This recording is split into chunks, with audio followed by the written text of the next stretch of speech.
Salut à tous.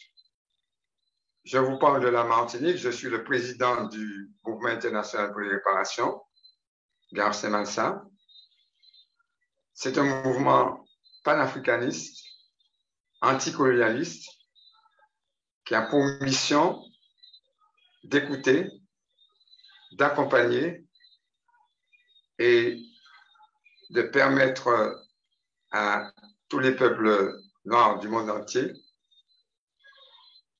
de vivre en plein épanouissement et de réussir leur développement en toute souveraineté. Nos espaces d'intervention sont l'espace juridique où nous avons attaqué l'État français pour exiger réparation sur la base de la loi Taubira et nous sommes allés jusqu'à la Cour de cassation et aujourd'hui, nous avons eu gain de cause à la Cour européenne des droits de l'homme. Notre demande a été jugée recevable.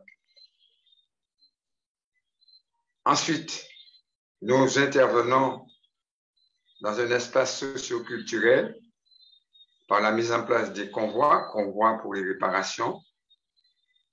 Nous sommes à la 22e année du convoi pour les réparations, qui nous permet de traverser toute la Martinique pendant 10 jours. Et au cours de ce convoi, nous faisons de la promotion pour la réparation, mais nous vivons une période d'auto-réparation. Nous faisons en sorte qu'effectivement, que ce convoi nous serve de thérapie. Nous travaillons aussi dans la reconnexion entre la Martinique et la terre-mère. C'est ainsi que nous avons pu mettre en place 2 reconnexions. Ce sont des convois de la reconnexion. Reconnexion au Sénégal, qui nous a permis de créer le MIR Sénégal, et reconnexion au Bénin. Cette reconnexion a eu lieu en 2019 et c'est à partir de là que nous avons pu mettre en place les bases de la création de MIR Bénin. Et enfin, nous intervenons pour que le MIR s'élargisse davantage dans son espace caribéen et américain, et notamment avec Haïti, parce que Haïti, c'est le potomitan du panafricanisme, un panafricanisme qui a pris ses racines lors de la cérémonie du bois caïman en 1791 et qui s'est étalé à Vertières, où la plus grande armée du monde a été battue, l'armée napoléonienne, par nos ancêtres esclaves. Pour nous, c'est quelque chose d'extraordinaire. Nous sommes d'autant heureux de nous trouver au Bénin dans ce contexte de restitution des objets d'art qui avaient été volés par la France en 1892, parce que tout simplement, eh bien, un Béninois roi valeureux du nom de Béhanzin avait tout fait pour mettre en place effectivement des espaces de résistance contre l'occupant français. Et ça lui a coûté très cher, puisque il a dû subir une expédition par déportation en Martinique où il s'est trouvé en exil.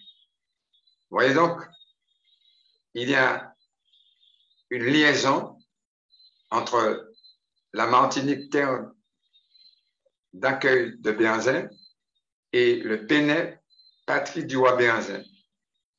Et nous en sommes fiers.